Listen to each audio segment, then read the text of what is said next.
I'm Dave Reaver. For the next hour, we're going to be presenting to you on video some of the most bizarre and unbelievable things that we have ever presented through television efforts.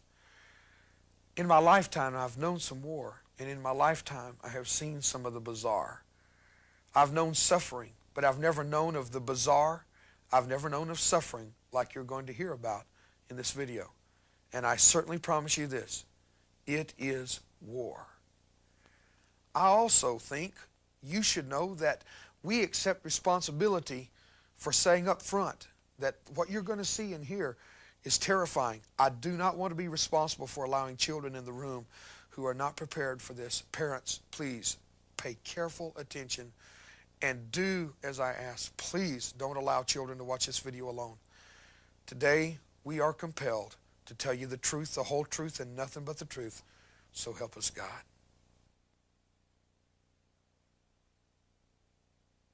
I've been out now for 14 years.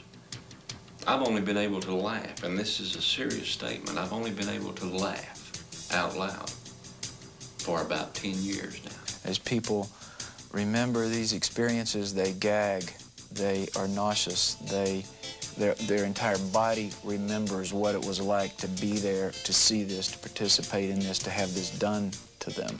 It's not a game. They really believe this. They believe Satan is on their side, and they will hurt you. The rituals that we went through, they're horrendous, they're horrifying to anyone on the outside that even dares dream that something like this could take place.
The darkness of Satanism is spreading rapidly today, especially among young people. We see the graffiti symbols everywhere, the evil influences bearing down on teenagers, in the music, and in their lifestyles. The dimensions of this phenomenon have become alarming. In this metroplex, it's my estimate that there's approximately 40,000 practicing Satanists in the metroplex. That does not include pagan organizations, Druids, Wiccans, which are of the right-hand path of witchcraft, not the left-hand path. Dabbling in the occult and its various aspects in this metroplex would have to be over 100,000 individuals. Now that's a conservative estimate. It's not going on in the schools to hear them tell, you know, they're wearing blinders. It's hard to get them to realize it's going on. The teachers are more cooperative because they will call. If they find notes or they hear something going on, they will call us. Our department is getting more involved in the last 8 or 9 months because we've been getting calls from people that said, we didn't know who to report these things to.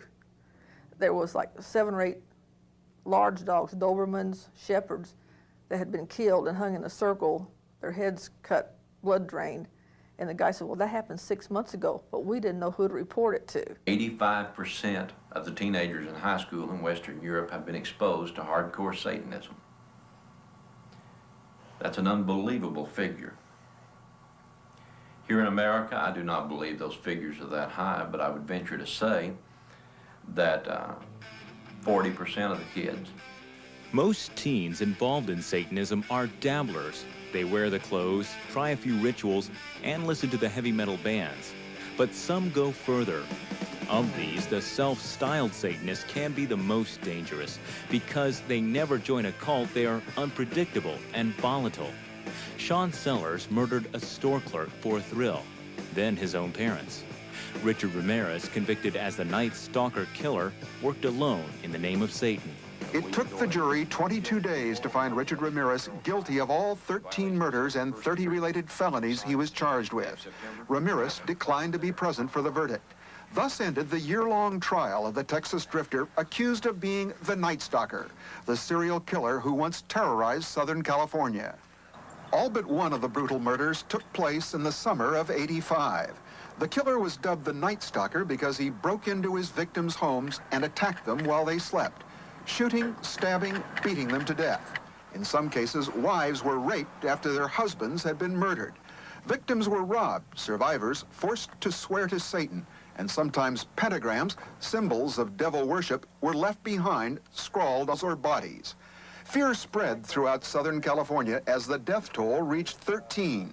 I'm very upset. It's frightening and I'm scared. Everybody is real edgy. We have diligently tried to lock all the doors and windows. Gun sales doubled. A hunt was launched for the man in the police sketch.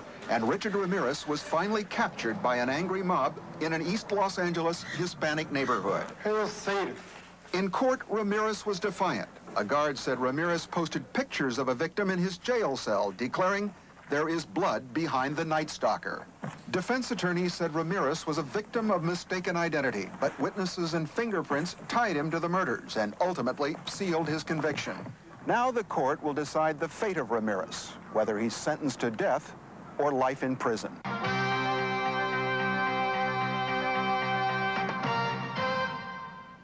The man known as the Night Stalker has been sentenced to death in California. Richard Ramirez was convicted of killing more than a dozen people in 1985. Ramirez got his nickname because he often entered victims' homes at night, murdering people as they slept. In court today, Ramirez read a twisted and rambling statement. You don't understand me. You are not expected to. You are not capable of it. I am beyond your experience. I am beyond good and evil. Legions of the night breed. Repeat not the errors of Nightcrawler and show no mercy. I will be avenged. Lucifer dwells within us all. That's it. Today's sentence means Ramirez could die in the gas chamber for his crimes, but it carries an automatic appeal. Self-styled Satanists are volatile and frightening. But what of those who join organized cults and become what is called traditional Satanists? Teenagers recruited into these cults are told of the thrills and untapped power they can achieve through Satan, and they are promised drugs and sex. But do they know what really awaits them in the end? Once they get involved with this, they don't get out because they've taken part in so many criminal offenses that they can't just get up and walk away from it. They're trapped by their actions and they're blackmailed into staying in. Another thing is that there's a good deal of power. It's an addiction. It's an addiction to evil. We all understand. Let's take it to the practical. For the public schools, teachers and counselors that are watching, they understand addiction. They understand how an addiction will move from marijuana to cocaine.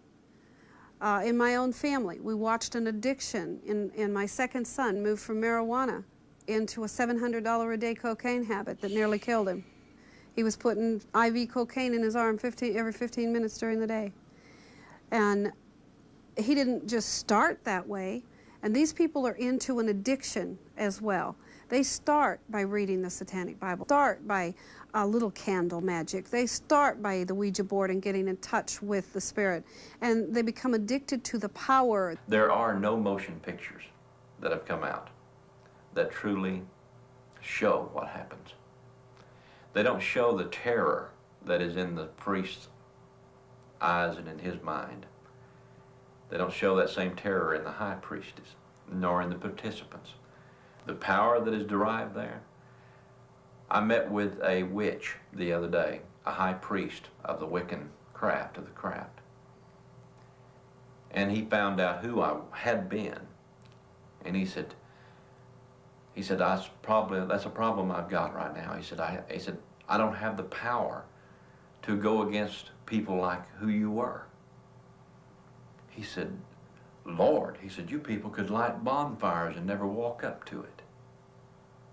And I said, that's right. And he said, you could kill me with a thought. And I said, no, with a word. Is that right? I mean, yeah. That's the power that someone who has mastered, who has become an adept in the craft. Now we're talking about a traditional Satanist, not a non-traditional idiot that is playing at this, but somebody that has made this their life's craft. Recently, Dave interviewed Dr. Bob Sloan, a psychologist who's dealing extensively with people trying to escape the terrible after effects of satanic involvement. Each sequence is drawn by a specific person, and I think the pictures illustrate the kinds of things we're talking about. The pictures are also drawn by the patient as they try to remember and try to recall what's happened. So drawing becomes a very important part of getting out and being able to firm up the puzzle that they're trying to put together. So they draw these pictures as a part of their recovery. As you can see here, there are certain steps that are followed. It's not a random kind of thing that they carry out on a whim. There's specific steps that they follow in preparing a small child to be initiated into the cult. They have to do this in this case because the child has been chosen. Oftentimes a baby is chosen for some reason to be the next leader of the clan. In this case, there was a boy who was chosen, and his mother, who herself was a child who was chosen when she was a baby, who is now grown up, now she's an adult, she has a son, she's preparing him. As you can see, the elements he's considered special, and it's the combination, the introduction of pleasure and pain. Here you can see that she is introducing pleasure. At the same time, while she's doing that, she's putting things, objects, maybe a pencil, maybe a heated nail, or some other object that would create pain in him at the same time. As this awareness comes to her, she is in torment. Looks like she's tried to rub it out. Yes. There's a part of her that said, I don't want to say this, I don't want to admit it. There's another part of her that says, yes, it's the truth, I have done it. How could I? I'm so bad, I'm so evil. My night of baptism and initiation, I was initiated by fire, both physically and spiritual fire. And the spiritual fire is, they summoned a demon forth, and it entered my body and set me on fire from the inside out, that I might know discipline and the power of the coven. And I've done it myself to other people. There are horrors that are unmentionables. That's why I say motion pictures can't hold a candle to it. If you will, imagine the young man that was taken off the streets of Matamoros. He would have been mutilated slowly, that his life force not leave him quickly, but slowly, as to increase the frenzy of the sorcerer committing the act. So the greater the pain, the greater the suffering, the greater cries that he gave out, the greater the power derived from his life force leaving his body. That's the belief. Some of Dr. Sloan's patients also speak of the terrors of Satanism. These pictures were drawn by adults remembering things they had long ago repressed, things done to them as children when they had been forced to take part in cult rituals. The following is but one example of a satanic sacrifice. This is a typical kind of ritual which involves the kidnapping of children. And in this case, you can see this ritual ceremony took place in a barn. Here are the bales of hay. It's an old barn. And in this case, you can see the cauldron, the boiling cauldron, the altar, the gold knives, all the elements are here, the robed members of the cult.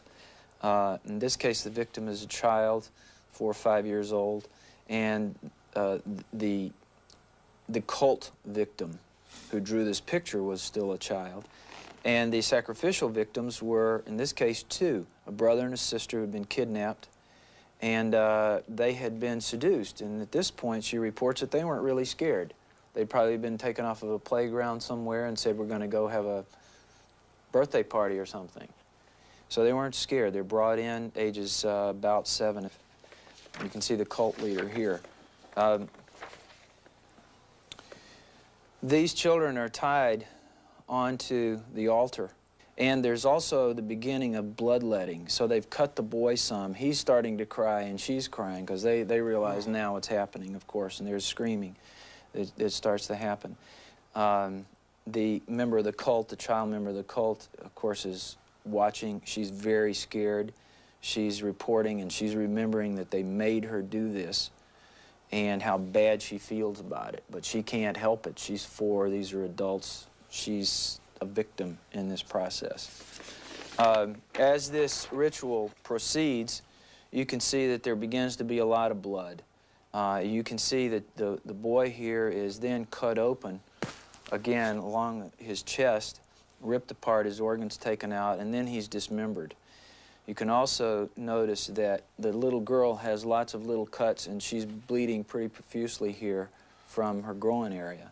So there's beginning to be a lot of screaming, a lot of blood, dismemberment, and preparation for the cannibalism. You can also pick up in this drawing the worship nature of this. Right. This is not just an event. This is a worship service that builds to a frenzy, builds up to a peak. And this, of course, is, as this person wrote here, preparation for the human stew. Here, the brother is dismembered. He's already gone. He's in the stew. And the child member of the cult then herself is brought up to participate more. The adult leader is cutting the little girl and killing her ultimately as the child member inserts other objects into the little girl. The element that's not really seen here but written in is the sexual abuse that always precedes the bloodletting. The members of the cult all sexually abuse the victims before the torture and the mutilation begins. This is where the power of pornography in our society begins to play its role. It's the introduction of the bizarre, that pornography begins to be a venting and a letting of urges, and once it starts, it's never satisfied.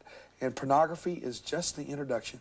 It's the little door to open to the mind. Well, pornography, of course, is an addiction, and pornography, sexual stimulation, it stimulates the same part of the brain, the pleasure center, that cocaine stimulates. It's addictive. And, of course, sexual stimulation and the unfettered expression of sexual fantasy is a part of all of it. Absolutely not. Anything goes.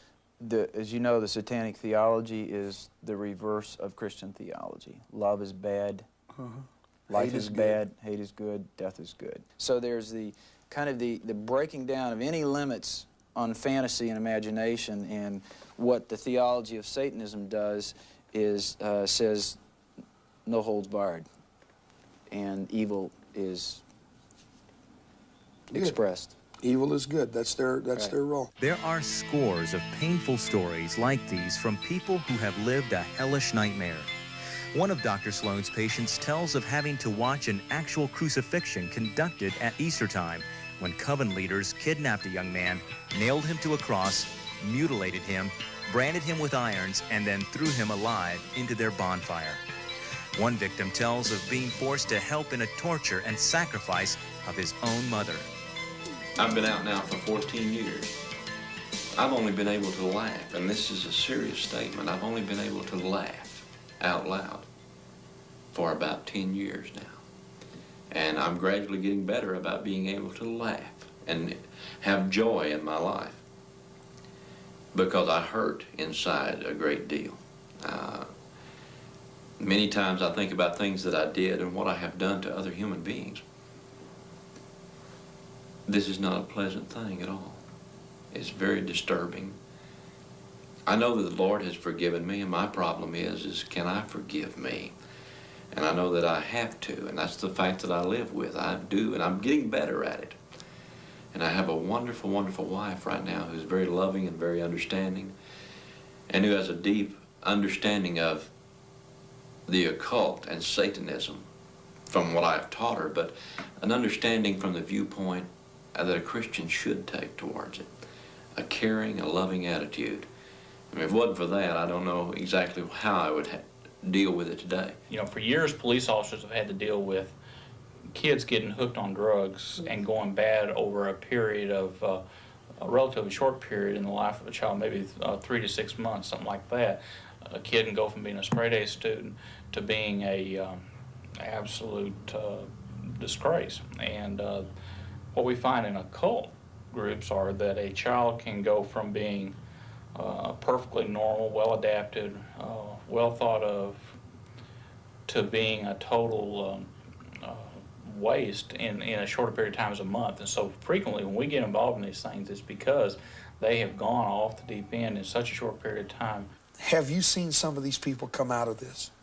What are you seeing with some of these people now? Where are they in their development? We're seeing people in the process of, we've seen a real spiritual sensitivity with these people.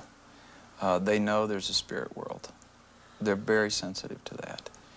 And they, because they're with us, they've committed themselves to healing and a change in their life. It's a long, torturous process. It is not a quick fix. How can you do this to a child? A few people that have tried to pull themselves out of a group like this are traditionally females who are tired of giving up their children for sacrifice, something like that. But traditionally, the men don't get out very often. We do see situations where the kids get in, but because of free sex and drugs and the power and so forth, they ended up getting in over their head, and then they can't pull themselves out either. Dr. Bashir Ahmed is a psychiatrist dealing extensively with young people caught in Satanism. Here he gives a profile of the typical recruit. The kids who have difficulty at home, who are coming from dysfunctional families, where the bond between parents and children almost non-existent. These children are easily lured to the fantasy world, which they like it. They most probably like to read about magic, stories, fantasies, and they begin to live in this world. And when they see an opportunity to experiment something like this, they become very impressed. For example, for a 13-year-old going at midnight to a cemetery is a lot of excitement. His heart is beating very fast. He doesn't know what is going to happen. He has some fear. Now, non-traditional Satanists stem from anyone who might have a low self-esteem about themselves, someone that is an underachiever, is not an overachiever, someone who is not charismatic in their attitude. Most normally a child that is been turned off by school, been turned off by his friends. Satanists will approach him and they'll woo him in because they will become his best friend. And after they get him, he's hooked. Satan is at his most deceptive when he appears to be good. Such is the case with many of the occult practices in southern Louisiana. There, the tree tours, as they are called, are famous for their peculiar blend of magic, potions, folk remedies, and diluted elements of Roman Catholicism. We visited one tree tour who tried to explain some of his rather confused methods. The power is written in the Bible. The verses of the Bible has been given, and no matter where you take, what part you take in the Bible, Jesus said that he's given power to all. These candles are for if somebody's sad, somebody have tears, and they keep hearing things in their home, the spirit is not resting. And it's very simple to cure someone with epilepsy. Somebody that falls in these kind of fit, take your little needle, and hold his finger and just stick it just enough to draw blood, not stick it all the way where you hit bone, just enough to break the skin. take a little bit of his blood and put a little sugar in water and make him drink of his own blood. Just a little bit, about 9 drops of blood. New Orleans, bustling city on the Mississippi with a rich and colorful history. Famous for its lively French Quarter, jazz, unique dining, and voodoo. Though most voodoo practitioners live in the swampy backwaters of lower Louisiana, some have set up shop in the French Quarter. One of the most famous voodoo houses is owned by Chicken Man, who recently granted us an interview. He turned out to be more promoter than magician. Why do they call you the Chicken Man? Well, I'm the voodoo king of New Orleans, and I do my voodoo rituals out in the bayou on my island. I use live chickens and live snakes. What kind of rituals do you do, or what is it supposed to do? Well, my rituals is mainly, I do those for healing and helping people, not hurting. That's the main purpose. And I do a lot of it, use a lot of it for keeping the kids off of drugs. You know, drugs is getting real bad now. Well, what kind of rituals do you do for drugs, or that? Explain just some of the rituals a little bit. Well, I get pieces of seeds from the bayou. And at night, we do our rituals, put all the seeds in a big circle. And while the drums are playing, we put energy into those seeds. And I pass them out to the kids to carry in their pocket. And when they think about going on drugs, they'll put that seed in their hand. Not all Louisiana tree tours stay with the good magic, however. Fahrenberg, a pastor who continually confronts their oft-feared work, explains black magic. I have a man in the church right now that when he first started coming, this man was blackmailing him that if he didn't pay him so much a month, that he was going to put hex and voodoo on him. And this man was in such fear that I literally had to tell this man, to tell that man, if he did it again, I was going to the DA's office. That's what I'm saying. If the people stand up and let these people know that they're going to be exposed, this man quit blackmailing this guy when I threatened to go to the DA with it. Law enforcement officials are just now beginning to learn about cult crime and how to investigate satanic rituals. The slaughter in Matamoros helped to awaken the nation to a growing nightmare. Matamoros is not finished. It's the beginning. It's the tip of a very, very large iceberg. And we're going to hear more of Matamoros. The lady that was taken into custody, who she claims that she had no foreknowledge of these events and did not participate, I would venture to say she fits the exact profile of being the high priestess of this cult, as well as being the one in complete authority and in charge, not the Godfather. He was under her direct command. I think that our authorities here in the state of Texas have somewhat downplayed and may have missed the boat with her. The Mexican authorities have not missed the boat. They have her keyed in exactly who she is. And it's up to the authorities here to listen to them, pay attention to what they're saying.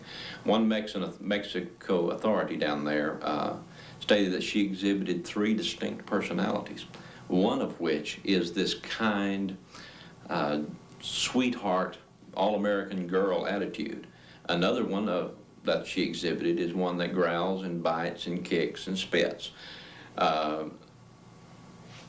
She exhibits a third one that exhibits tremendous authority and power. That's why I say she probably is. She exhibits the type of personality, the type of demeanor and so forth of an individual that would be in power. People don't want to believe the unbelievable. Vicki Caldwell has been investigating cult crimes for the sheriff's office in Putnam County, Florida, and during the past few months has noticed an increase in activity among satanic groups. I got interested about 4 years ago because a friend of mine up in Ohio, her son got involved and he tried to kill himself and kill his parents. And so I've been studying it since I came with the department. It's been about 1.5 years. I have noticed an increase around here with the teenagers. What kind of things do you see? Mostly your self-styled Satanists, your dabblers, drugs, heavy metal music, role-playing games, animal mutilations. In August of 1986, we had a double murder in which 2 teenage Parkers were found shot quite a number of times in a rural parking lot of a development which was going up. At the time of that investigation, we became acquainted with a term called Dungeons and Dragons, and as part of that investigation, we got involved in some of the occult investigations also. Well, part of the problem, number one, is understanding what they're up against. They have pagans, witches, traditional and non-traditional Satanists, as well as skaters. They have skinheads, freaks, pops. They've got everything under the sun that they're not truly understanding the relationships between each and every one of them, as well as which are criminal and which are not criminal. Who's violent, who is not, who can be expected to turn violent. Someone necessarily calling themselves a Satanist isn't necessarily so. It's a new era for law enforcement, just like when drugs started, it was new. Computer crime is new. People are starting now to realize that there is something else out there. A lot of cases are being reopened because of that.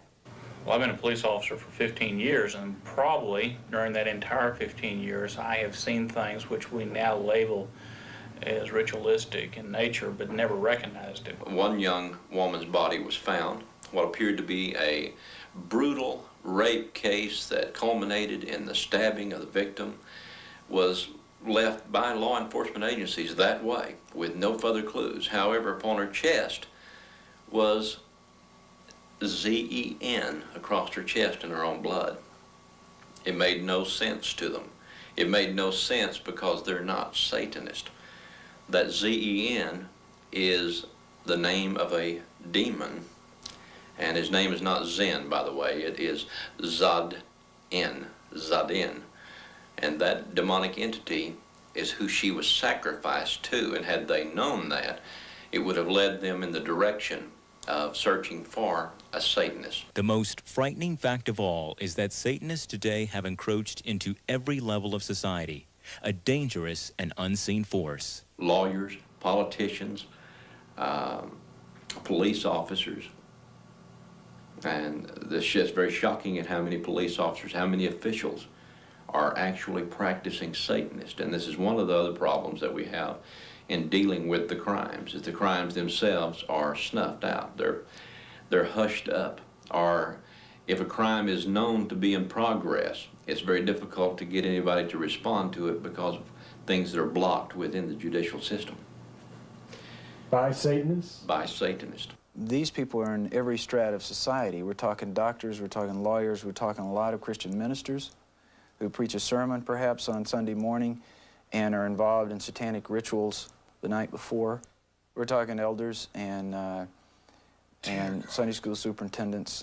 I'm mentioning the cases that I am aware of.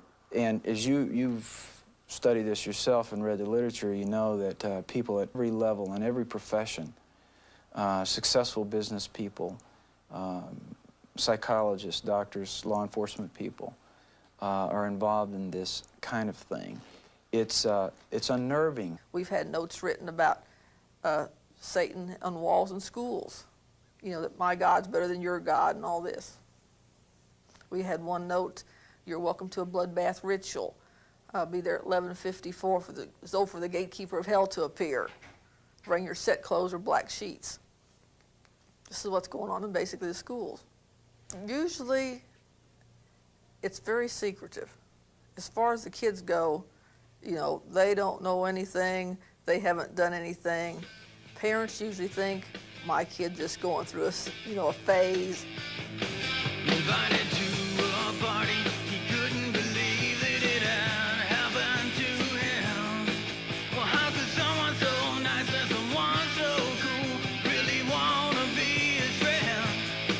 You see, it started out just talking about power that comes from within. Soon pentagrams, satanic metal jams, and the evil to no end. 'Cause they're caught in the satanic web. And just like a spider, he has trapped them. They try to run and break free, but to no avail.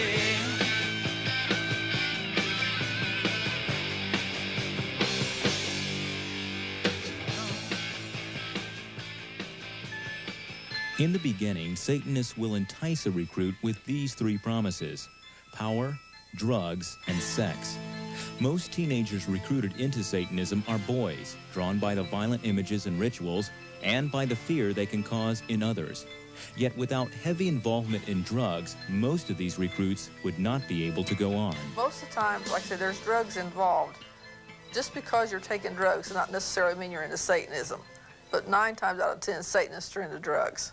I have not seen in my practice any adolescent who have gone to the cult activity without using drugs. As a non-traditionalist begins to get deeper into drugs and more deeper into his known craft and seeking after the powers, he loses sight of reality completely.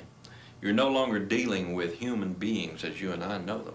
Yvonne Peterson tells this tragic story of one girl who committed a heinous crime in the name of Satan. And I think parents need to hear this, that she needed somebody to talk to, and her parents were too busy. She was the oldest of 6, and she was their babysitter, their dishwasher, and their house cleaner. And they didn't have time for her. I'm going to call her Diane for the book, okay? And that's not a real name, but she was a very intelligent, pretty little girl of 12 years old. She went to a party and she met a young man, which we'll call him Steve, okay? He's 16. And Steve told her he would listen to her and he would pay attention. Now this is not fiction, and this isn't something I read in a book. I sat with this little girl as she cried her eyes out, as she walked through the memories of the past 2 years, the things that she had done to her and had to do to other people. He told her, I'll listen to you. And he gave her a marijuana cigarette. And they went outside and sat under the tree and they talked. And then he began to tell her how pretty she was and how much he needed to be around her and how fascinating she was. And all he did was show love and attention, which every teenager in America craves from their parents. And so if they're not there, then those Satan, well, the average time a father spends with his kids is 3 minutes a day. That's sad. 3 minutes a day. That's incredible. And so he told her, Steve told Diane, I'll take care of you, we'll be boyfriend, girlfriend, and they developed their relationship over the next 6 months. He also developed her drug habit because now she was hooked on cocaine. Okay, at the end of the 6 months, he told her that he was a Satanist priest and that she was being recruited and that she would be initiated into his coven of Satanists. She kept a diary. At one point, she said, "Where has that innocent child gone? Will I ever know her again?" Speaking of herself. Her tragic notes all throughout her diary, both of her spiritual bondage and her physical bondage to the addiction. And she said she would lay in bed at night and she would hear them chanting and calling her back to the circle. And then on August the 1st, 3 years ago, she was led into a cemetery. And if I might have your permission, I'd like to read from her hand the memories of that night. Please do. I found out that we were having our cult ceremony in the cemetery. That wasn't as shocking as when I found out that Steve and me were going to be married into the cult. Anyway, it was fantastic. The moon was perfectly round and it wasn't even cold. By the black candles, which were primarily used for light, we went through the ceremony of eternal slavery to each other. We cut our tongues and we let the blood pour into each other's mouths. It was nirvana. We were one blood, one being. Rosalie passed the sacred vial around and we performed the ritual of extending ourselves. Bright colors and lightning flashed streaks through the sky. Sometimes the colors exploded like rockets on the 4th of July, both in and out of our head. When the chanting started, they brought in a little baby. He was barely walking. I tied him to a nearby tomb. It was crying. After it was tied down, Chris took out his sacrificial dagger. I held back the baby's head while he cut it from the base of its neck down to its waistline and across the stomach. The baby was still alive, so I broke its neck by just about twisting it off. I hate myself so bad now. I helped in the killing of a baby. Animals made me sick enough and made me feel quite horrible. But a baby, my God, that was someone's child. I know now that I am truly horrible. No punishment I have ever had in the past could even begin to measure the type of punishment I need. I wish it could have been me they killed. My life isn't worth anything anymore. I've taken away someone's right to live. She's 14. And I mainlined with Satan when I was 21 years of age. And I came out at age 28. But I was a Satanist high priest for 4 years. Now, during that particular time period, I remember very little as far as details are concerned. I don't remember even graduating from high school, although I know I did. Why don't I remember it is the fact that drugs were involved and the need to escape, the need a person has to escape the realities of what they have been involved in. And I took what I called clean drugs. They were pharmaceuticals. Not that it really matters any, but I was hooked on Percodan, Valiums, Libriums, and just plain alcohol. I would take an average of 60 to 80 milligrams of Valium in a day's time with about 40 milligrams of Percodan and wash it all down that night with 2 or 3 vodka Collins. I was a functional addict. Drugs, sex, power. These are the enticements Satanists use to lure teenagers. Another is music, specifically heavy metal or black metal. I think music has always been a powerful media all the way through. I mean, music was important to you and me, and it's important to the teenagers today. And we're not anti-heavy metal, but we're anti the heavy metal message that is causing death and destruction. And the symbols that they're using are so blatantly occultic that it's very difficult for us to overlook that kind of thing. For instance, if we take the album cover from Slayer's album, Rain and Blood, it depicts a message to young people that maybe consciously they don't receive, but subconsciously they're receiving this message.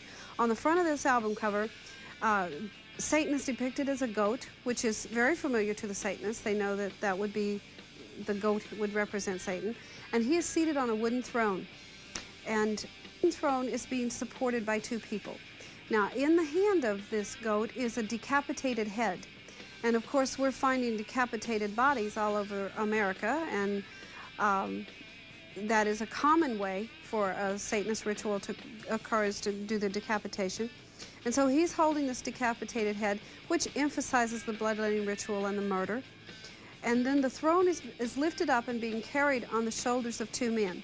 The man in the foreground is wearing a mitred hat, which we know to be the hat of a pope. And so that man represents organized religion or the church. Behind him is another man who is carrying the throne of Satan not only on his shoulders, but across his neck, like the stocks would have him in bondage.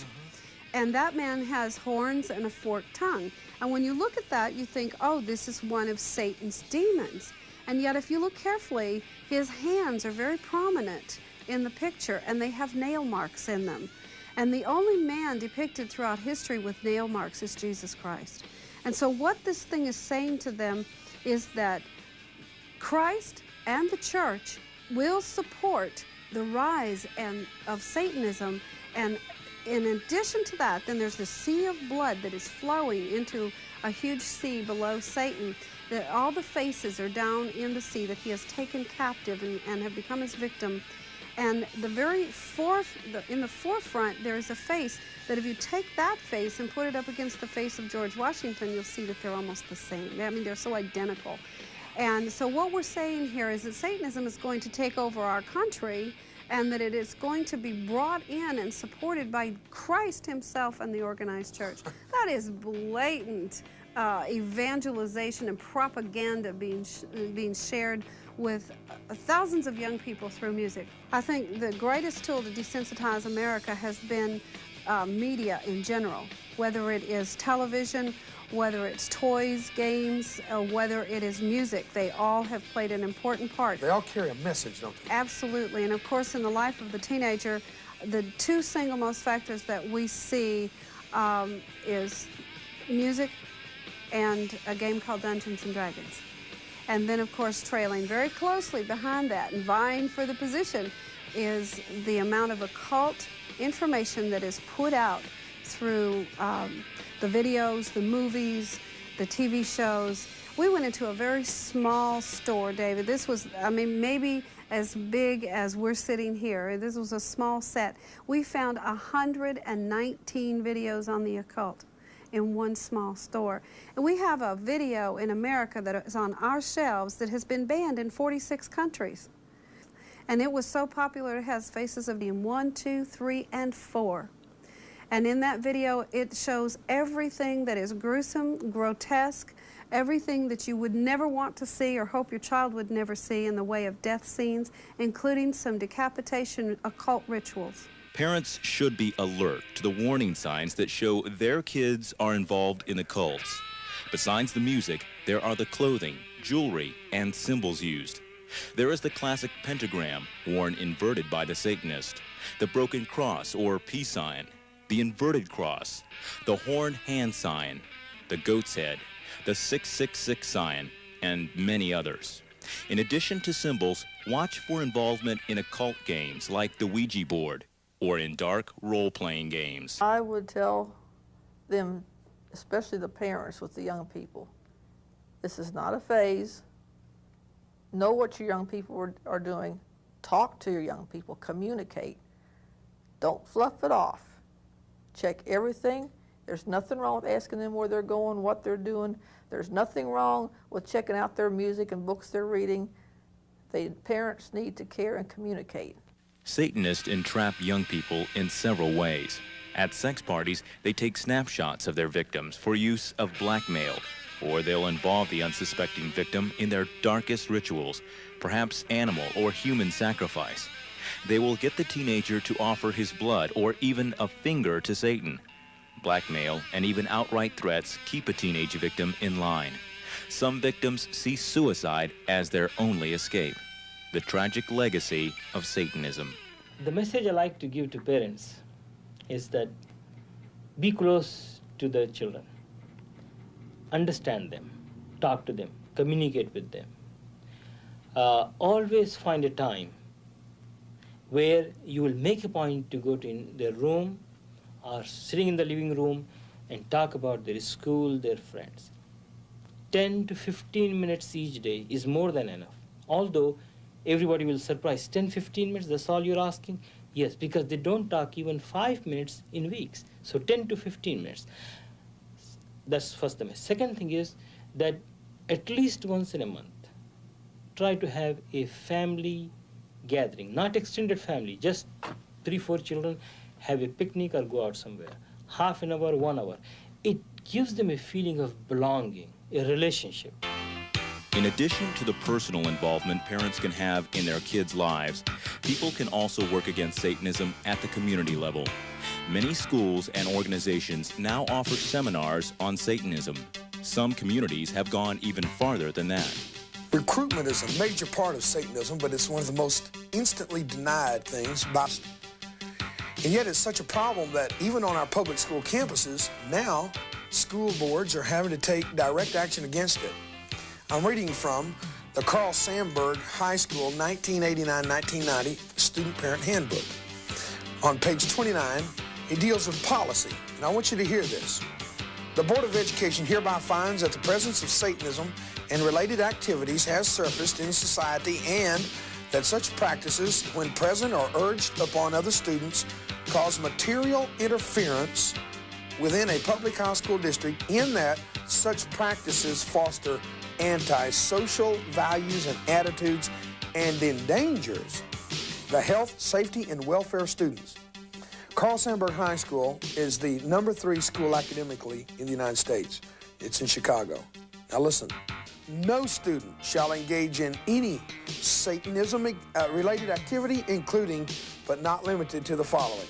Number 1, soliciting others for membership in any satanic group or participation in any satanic-related ritual or practice, inciting other students to act with physical violence upon any other person or living thing. Thirdly, they are not permitted to wear, use, distribute, display, or sell any clothing, jewelry, emblem, badge, sign, or other item which is commonly associated with the affiliation with or practice of Satanism. What I'm trying to say to you is these 3 areas of recruitment high school campuses, military bases, daycare centers. I'm most obviously connected with, first, the high school campus, and then secondly, the military base. My point, though, is that so much activity is now taking place that school boards are having to enact policies in how to deal with it.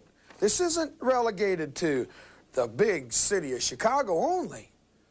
Here's something you should see from a town in our community, Arlington, Texas. Well, this Halloween, you might see a scarecrow in the halls of Arlington schools, but you won't see kids wearing scary costumes.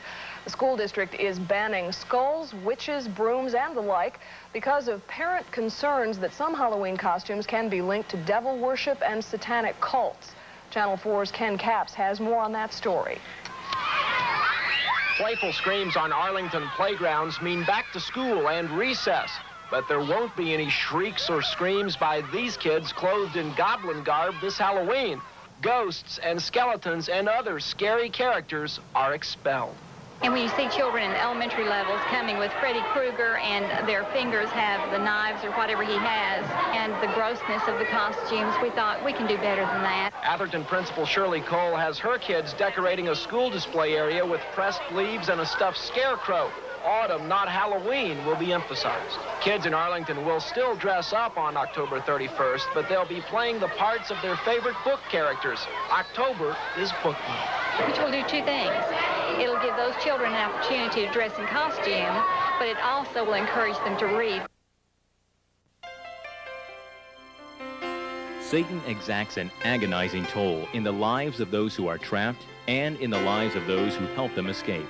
Yet those we have interviewed expressed a profound hope for those who want to escape. You have your rehabilitation and your counselors, but it's going to take something stronger in some of these cases. And a good old-fashioned prayer meeting wouldn't hurt anything. There's hope for me, there's hope for everyone. I don't care what the situation. So the number one importance is the cohesive relationship among the family members. In the kid who has some belief in God, I think he's much more protected. Because there's a God and because there's a cross, there's hope. And that's not a second-handed hope. I had a choice to make, and I chose life. I knew I was about to die and that I was going to hell. What the Satanist is looking for in the long term, he's looking for God. He's looking for that thing that he can worship. And until he finds it, until he gets reconciliation with what he's looking for, then there is no freedom.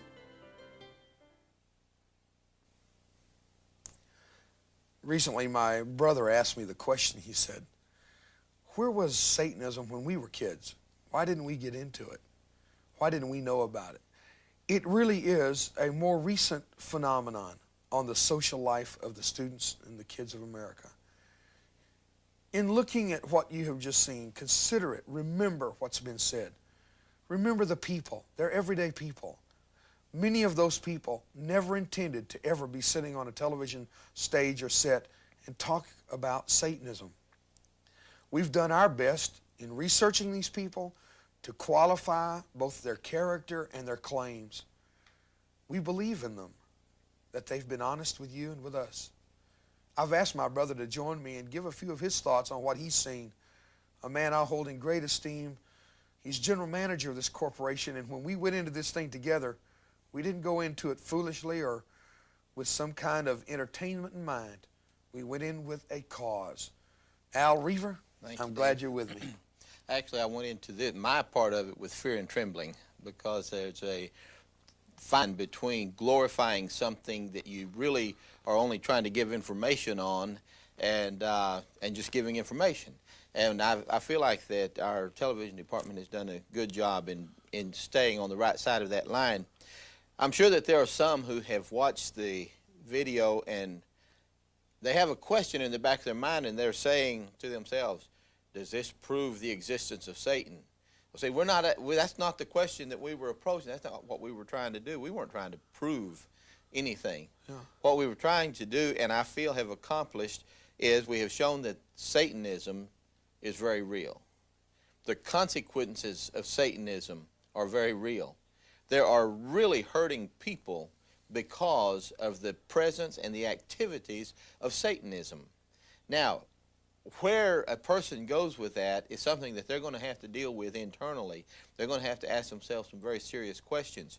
But the signs, the evidences, the things that are going on around, and especially on high school campuses, things that I've seen where normally I just drive onto a school campus, you know, and let my teenager out and drive off. The other day I drove onto the campus and I looked over, and under a tree was a large group of young people, all of them, every single one of them dressed in black. And I thought, there's no reason for that unless, you know, and then it clicked. There's probably something going on. Did you know, Dave, I watched it over a period of days, and one day as I drove by, I saw two boys there fighting. Everybody just standing there looking, just grinning. And when I say fighting, I don't mean just kind of hugging and rolling around in the dirt. One of them was holding the other one's jacket over his head and was kicking him in the stomach. It was vicious, it was cruel, and it went exactly in line. I slowed down, almost came to a stop to see if there was anything to do, and he let the boy go, and the boy took off running. But just to see and know what is happening on our high school campuses ought to put the fear into people, and enough to start to take some action. Well, our campuses are beginning to be more violent than they've ever been. There's more at stake than there's ever been. I think today we have, through this video, shared with you what we see as the trends, some consequences. I don't think we're prepared for it in America. We don't have all the answers. I don't know if we gave you enough answers to really help, but at least we have tried to do something to bring an awareness of what many people, especially those on the fringes of Satanism, are denying exists. They're saying there is no such thing. Ask those families of 15 dead people in Matamoros. Ask the families of the Night Stalker's victims. It's very real. Are you prepared for it? I'm Dave Reaver. Thank you for being part of this program today.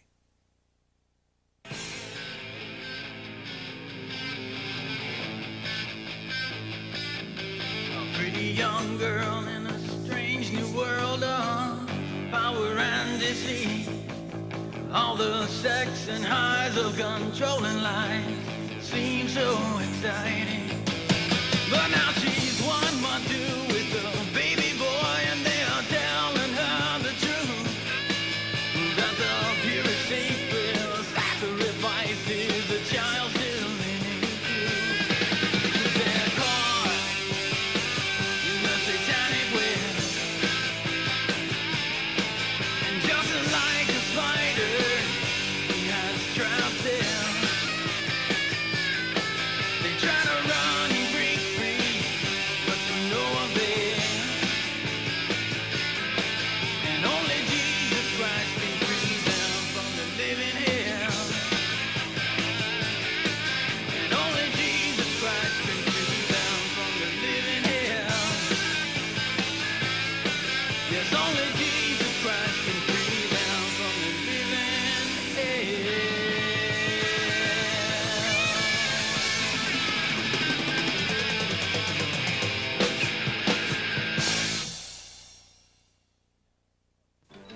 Now,